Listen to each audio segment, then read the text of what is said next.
السلام علیکم ویورز، میرا نام عطاء الرحمن اور آپ دیکھ رہے ہیں عطاء بخاری یوٹیوب چینل۔ قرآن کریم کی مسلسل ایکسپوزیشن کے سلسلہ میں آج ہم سورہ النساء کی آیت نمبر 136 کی ایکسپوزیشن کریں گے۔ یہ آیت بڑی اہم ہے، اس کو سمجھنا بہت ضروری ہے، کیونکہ ہو یہ رہا ہے کہ ہم یہ سمجھتے ہیں کہ ہم مسلم گھرانے میں پیدا ہو گئے لہٰذا ہم مسلم ہیں۔ اللہ کے ہاں یہ جو دلیل ہے قابل قبول نہیں ہے۔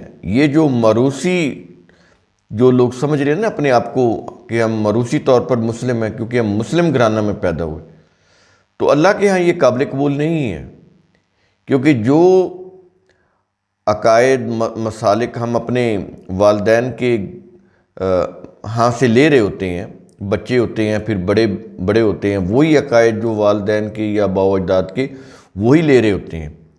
عموماً ایسے ہوتا ہے، اور وہ جو ماحول ہے، جس ماحول میں وہ بچہ پرورش پاتا ہے، وہاں سے وہ چیزیں لے رہا ہوتا ہے۔ ارد گرد جو مذہبی پیشوا ہوتے ہیں یا جن کو یوں کہہ لیں جن کے ساتھ ان کے والدین کے روابط ہوتے ہیں، تعلق ہوتا ہے، ایک ان کے ساتھ عقیدہ بندہ ہوتا ہے، تو عموماً بچے جو ہوتے ہیں وہی عقیدہ یا مسلک اختیار کرتے ہیں جو والدین کا یا آباء و اجداد کا ہوتا ہے۔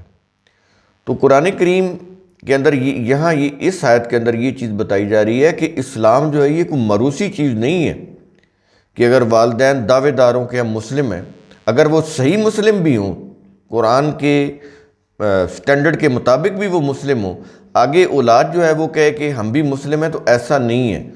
ان کو بھی قرآن کو سمجھ کر، قرآن کی جو اصول ضابطے ہیں ان کو سمجھ کر ایمان لانا ہوگا، تو تب ان کا ایمان قابل قبول ہوگا۔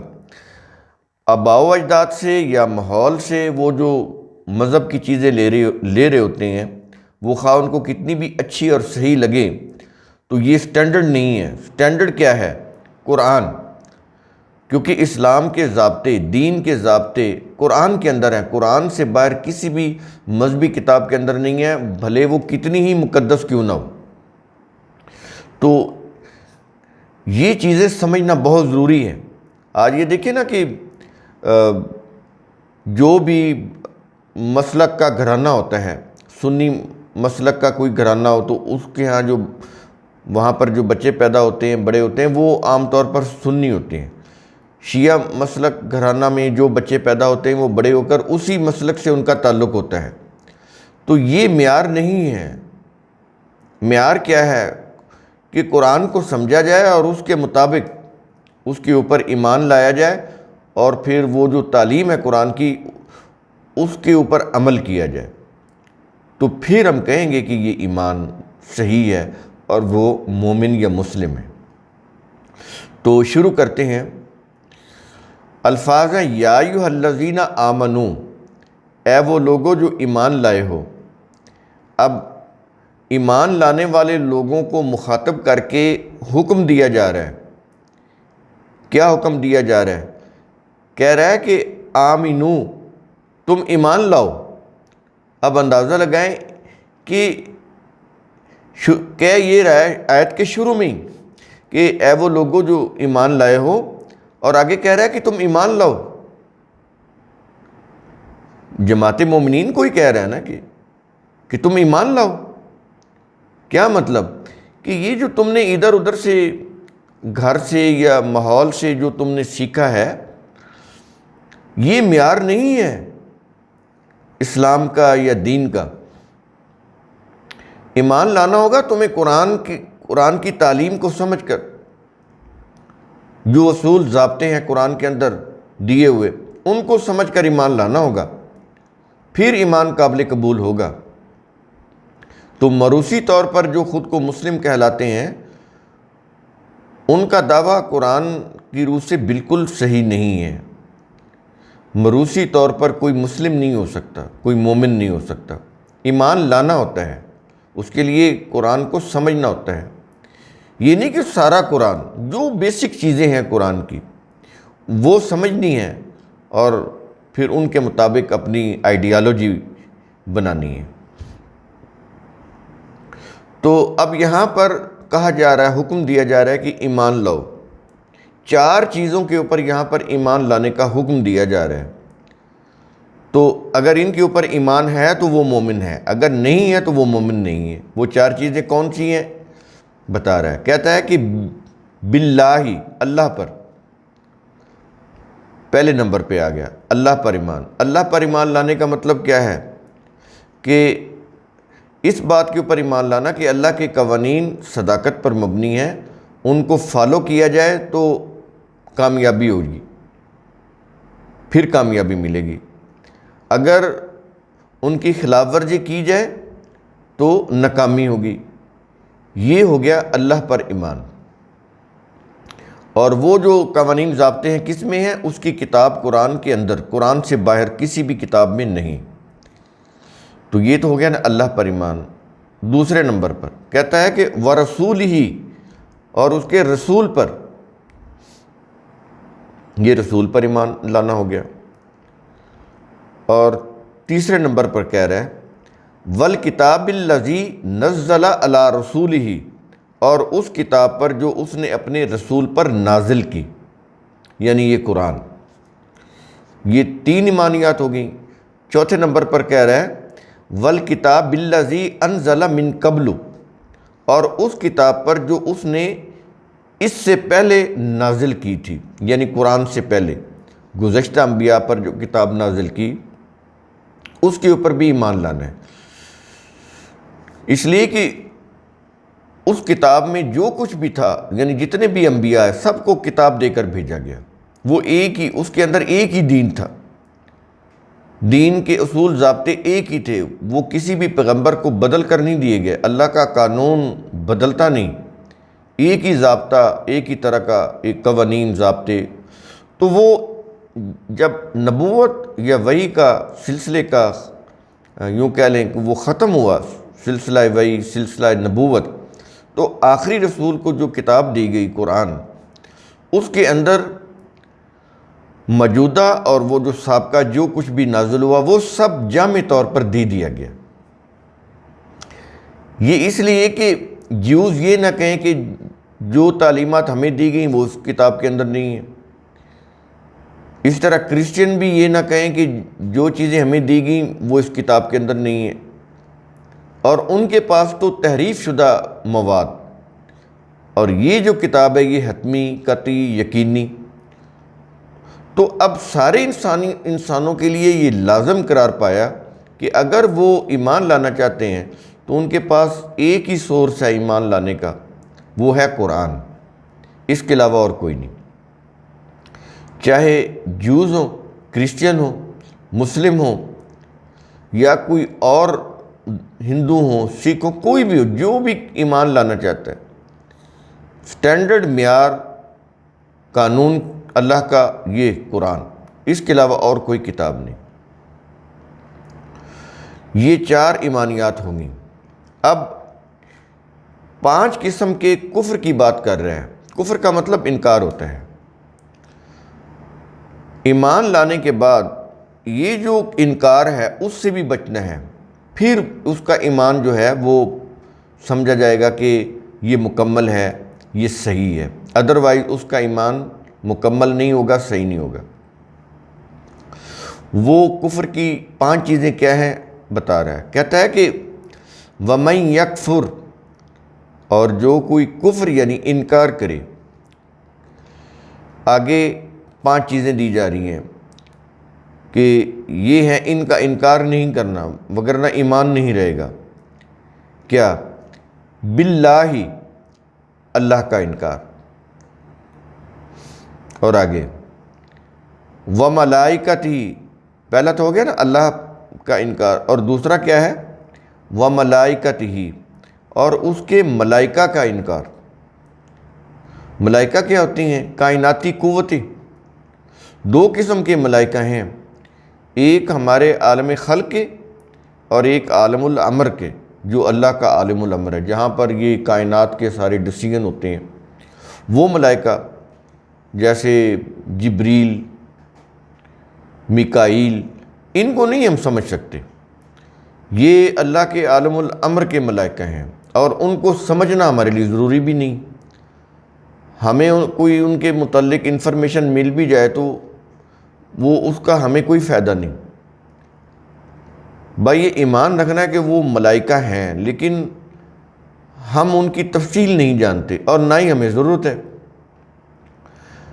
ہمیں ضرورت ہے ہماری جو عالم الخلق، یہ جو ہماری یونیورس ہے جس میں انسان پیدا ہوتے ہیں، سرگرم عمل ہوتے ہیں، اس کے جو ملائکہ ہیں وہ جاننا ضروری ہے. اگر ہم وہ نہیں جانتے تو ہم پروگرس نہیں کر سکتے، ترقی نہیں کر سکتے.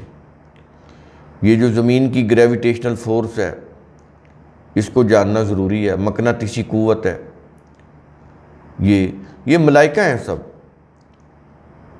سورج کی اس کی گریویٹیشنل فورس ہے، چاند کی گریویٹیشنل فورس ہے، کیا ہے یہ الیکٹرو میگنیٹک فورس. یہ ساری جتنی بھی فورسز ہیں، ہوا بھی تو فورس ہے، نظر نہیں آتی. ملائکہ نظر نہیں آتے.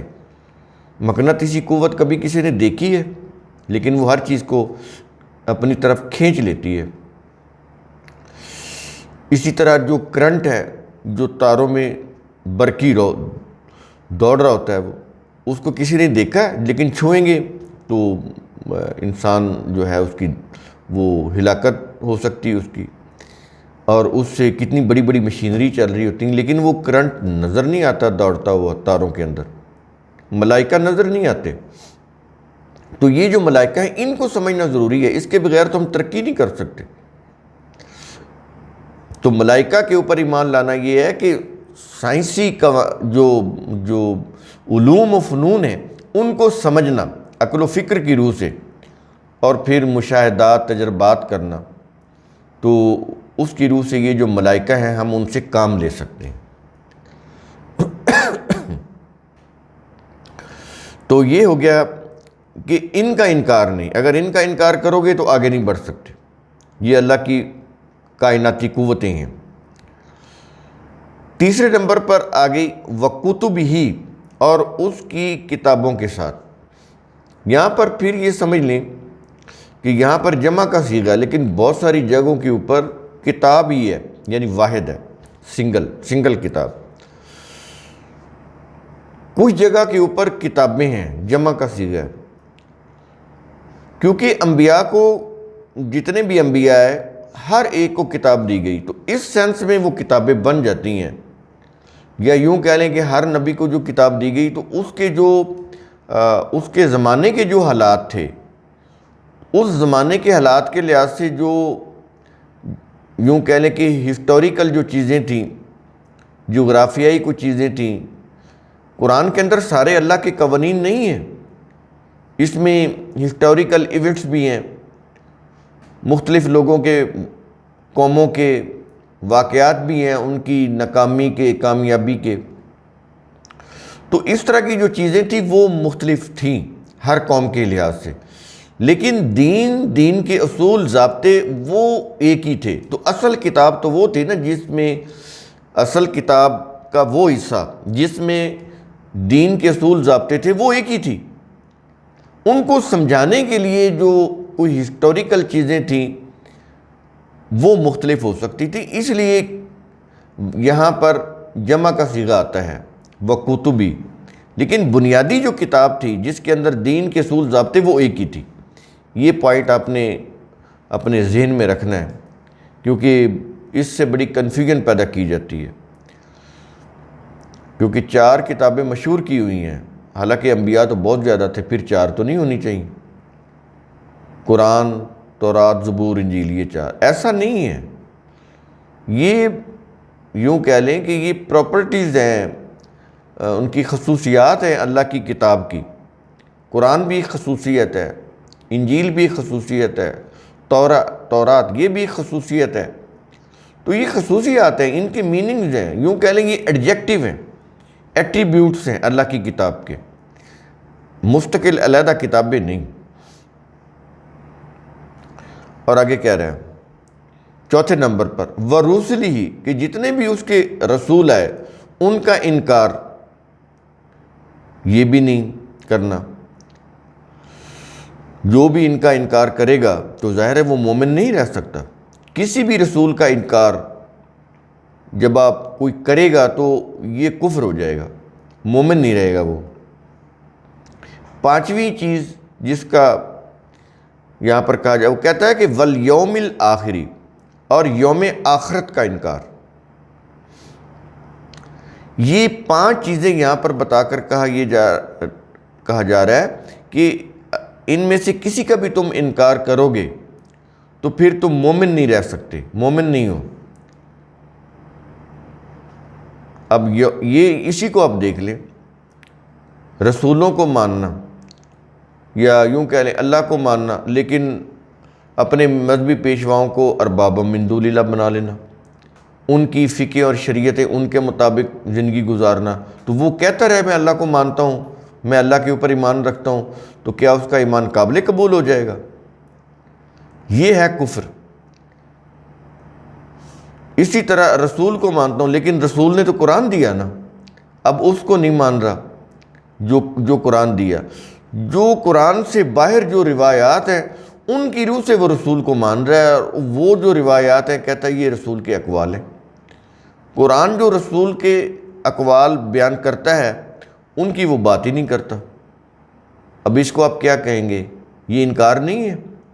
جو اوریجنل چیز ہے اس کا نام ہی نہ لے، اور جو ادھر ادھر جو 300 سال کے بعد چیزیں پرشیا کے اندر تیار ہوئیں ان کو کہے کہ یہ اقوال رسول ہیں، حالانکہ رسول کے اقوال اس قرآن کے اندر ہیں۔ بار بار وہ کہہ رہا ہے کل کل، اے رسول کہہ دے، اے رسول کہہ دے، تو وہ اقوال ہیں نا، اللہ کے کہلوائے ہوئے اقوال رسول کی زبان سے، وہ قرآن کے اندر ہیں، اس کی بات ہی نہیں ہو رہی۔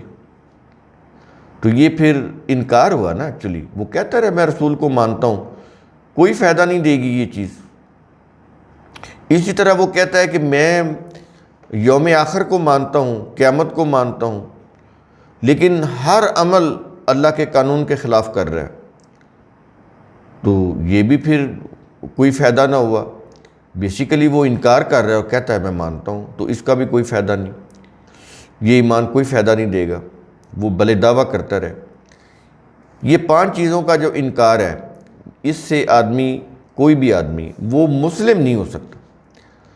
یہ چیزیں بتانے کے بعد کہتا ہے کہ جو بھی یہ 5 قسم کے کفر کرتا ہے تو اس کے متعلق کہہ رہا ہے کہ فقط ضلع، تو یقیناً وہ صحیح راستے سے بھٹک گیا۔ ضلع ہوتا ہے راستہ گم کر لینا، صحیح راستے پہ کوئی جا رہا ہو وہ بھٹک جائے، اس کو ضلع بولتے ہیں۔ تو کہتا ہے یقیناً وہ صحیح راستے سے بھٹک گیا، اور پھر بھٹک کر کیا ہوا؟ کہتا ہے ضلالم بعیدن، بہت ہی دور کی گمراہی میں چلا گیا۔ یہ نہیں کہ بھٹک کے وہیں کھڑا ہو گیا، بلکہ وہ آگے سے آگے گمراہی میں، اس کی دلدل میں وہ پھنستا چلا جاتا ہے۔ تو بڑی قابل غور آیت ہے یہ قرآن کریم کا اصول، ثم تتفکروا، اس کی روح سے آپ خود بھی سوچا کریں، سمجھا کریں، غور و فکر کیا کریں۔ شکریہ۔